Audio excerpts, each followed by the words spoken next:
안녕하십니까. 반갑습니다. 5월 18일 수요일 새벽 말씀을 올려드리겠습니다. 성경 말씀은 마가복음 14장 1절과 2절입니다. 이틀이 지나면 6월절과 무교절이라 대제사장들과 서기관들이 예수를 흉계로 잡아 죽일 방도를 구하며 이르되 밀란이 날까 하노니 명절에는 하지 말자 하더라. 아멘. 하나님을 믿어서 천국 간다고 하는 것은 특별한 복을 받은 사람들이 아닐 수가 없죠. 하나님의 택함을 받아서 영원한 도성인 하나님 나라에 갈 수 있다는 것이 얼마나 큰 복입니까? 세상 사람들은 죄 아래서 나서 죄 때문에 죽게 되고 한 줌의 흙으로 돌아가며 그리고 지은 죄에 대해서 형벌을 받아 지옥으로 떨어지게 되는 것입니다만, 하나님의 백성으로서 말씀을 지키다가 천국 가는 거 얼마나 복됩니까?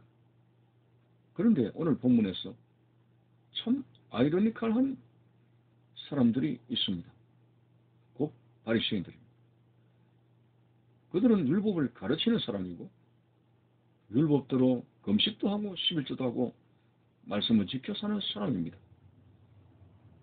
그런데 1등으로 이 땅에 오실 예수 그리스도를 알아보고 영접하고 순종해야 될 그들이 예수님 사용하는 내내 예수 그리스도를 어찌하면 죽일고 어찌하면 함정으로 몰아넣을고 그리스도의 대적자로서 그들의 생을 마치게 되고 결국은 하나님을 믿노라 하는 사람들이 지옥으로 떨어지게 되는 그런 이상한 일이 벌어지게 되었습니다. 오늘 본문에 보니까 바리새인들이 예수님을 잡아 죽일 방도를 구했다고 합니다. 이틀이 지나면 6월절과 무교절이라 대제사장들과 서기관들이 예수를 흉계로 잡아 죽일 방도를 구하냐. 그렇다면 오늘 이 시간에 왜 그들이 하나님을 믿는 그런 율법의 사람이면서도 율법의 실체 대신 예수 그리스도가 이 땅에 오셨는데 그들이 예수님을 잡아 죽일 방도를 구했을까 하는 의아심에서 두 가지 원인을 발견하게 됩니다. 첫째, 예수 그리스도로 인해서 자기의 자리가 잃어버릴 위기에 있기 때문에 그렇습니다. 예수님이 오셔가지고 여태까지 그런 감동적인 권세 있는 말씀을 서기관이나 율법사들로부터 들어보지 못했는데 예수님께서 강론하신 말씀을 들으면서 그들이 하는 말이 권세 있는 가르침이로다. 여태까지 율법에 대한 강론을 율법사들로부터 들었지만 이런 강의는 처음이다 하는 거죠. 많은 민심들이 예수께로 가게 되었습니다. 거기다가 하나님의 아들로서의 권세와 능력과 권능을 소위 기적을 행하게 될 때 온 민심이 다 예수께로 가게 되었습니다. 자, 이것이 바로 바리새인들이 예수님을 죽이려고 하는 그 이유가 됩니다. 어쨌든 예수님 때문에 모든 민심이 전에는 바리새인들에게 있어지고 백성들은 바리새인들을 존경하게 되고 그렇게 자기들의 자리가 든든히 되어졌는데 예수가 와서 예수님을 향해서 모든 민심이 가게 되었을 때 굉장히 위기를 느꼈다 하는 것입니다. 그들은 실질적으로 성직자의 생활이라고 보단도 겉모양은 성직자이지만 종교 생활을 하고 있습니다. 신앙생활을 하고 있는 것이 아니라 종교 생활을 하고 있는 것입니다. 그건 뭘 말합니까? 정말 하나님 앞에서 그 하나님의 사랑과 은혜와 말씀을 그들이 생생하게 체험하면서 하나님 앞에서 고백하는 그런 신앙생활이 아니고 하나님과는 관계없이 하나의 이제 유다이즘이라고 하는 그런 카테고리를 만들어서 형식적이고 하나의 직업적인 그런 생활, 그게 바로 종교 생활이 되는 것입니다.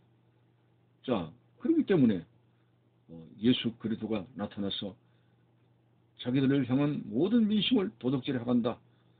그래서 그들은 그 자리를 잃게 되고 또 한마디로 싹군 목자로서 밥벌이 하게 되는 그 자리가 위태롭게 된다는 측면에서 이거 예수를 그냥 놔둬서는 안 되겠다. 이렇게 혈안이 되는 거죠. 두 번째는 왜 그들이 예수님을 죽이려고 했던가? 그들은 영적 무지에 갇혀서 예수님을 하나님의 아들로 알아보지를 못했습니다. 예수님께서 나신 동네 이름을 거론합니다. 나사렛? 나사렛에서 메시아가 어떻게 날 수 있느냐? 그 맞는 말이죠. 이사야 선지자를 통해서 이 땅에 오실 예수 그리스도는 베들레헴에 오신다고 예언이 되어져 있습니다. 그들은 그러한 성경 구절을 외우고 알고 있기 때문에 저 예수는 나사렛에서 출생한 것이 아니냐. 그의 동생들, 그의 어머니, 그의 아버지 목수 요셉 거론하면서 사입이라고 하는 거죠. 나사렛에서는 결코 메시아가 날 수 없다. 맞습니다. 그렇지만 그들이 예수에 대해서 깊이 생각하지는 않았습니다. 예수님은 성경의 말씀대로 베들레헴의 말구에 오셨습니다. 그리고 자라나기는 나사렛 동네에서 자라나셨습니다.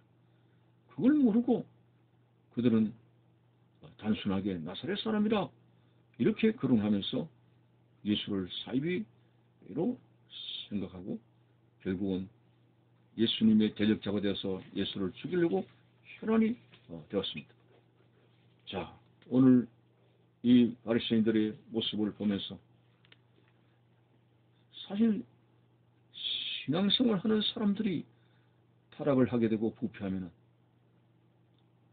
믿지 않는 사람들보다도 더 악영향을 끼칠 수 있는 그런 사람이 된다고 하는 사실 앞에서 참으로 예수 믿고 저 영원한 도성에 가는 축복된 사람이 되어야 되는 것이지. 하나님 나라를 소망하고 말씀을 읽고 듣고 배우는 사람이 오늘 바리새인들처럼 교회를 퇴직하고 문제를 일으키게 되고 사회 악영향을 일으키는 그런 어처구니 없는 사람이 되어서 되겠느냐. 그래서 오늘 우리는 신앙생활을 늘 준비하면서 바리새인들처럼 뭔가 성전에 나가고 있고 말씀을 가르치고 있긴 있는데 하나님께서 보실 때 어떤 사람입니까? 주님은 그들에게 뭐라고 했습니까? 회칠한 무덤이여 독사의 자식들아, 외식하는 자들아, 신랄한 비난을 받게 됐습니다. 회칠한 무덤, 외식하는 자, 이 공통점은 그들의 심령에는 하나님이 없다고 하는 것입니다. 오늘 우리의 신앙이 이러할까?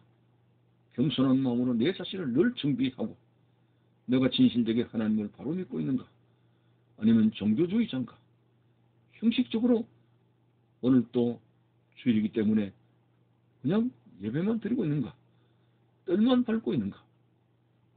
우리는 지식으로 하나님 말씀을 담아만 둘 것이 아니라 그 말씀의 레마, 가슴에까지 내려가서 우리의 마음이 성령의 불로 뜨거워야 됩니다.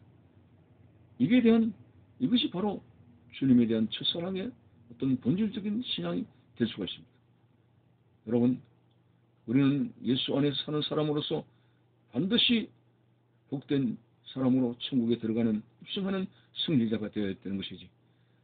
예수 믿으면서도 교회의 대적자가 되고 교회에 여러 가지 문제를 일으키는 교만한 바람을 일으키는 그런 자가 될 때 불행한 종교주의자가 된다는 사실을 우리는 잊어서는 안 됩니다.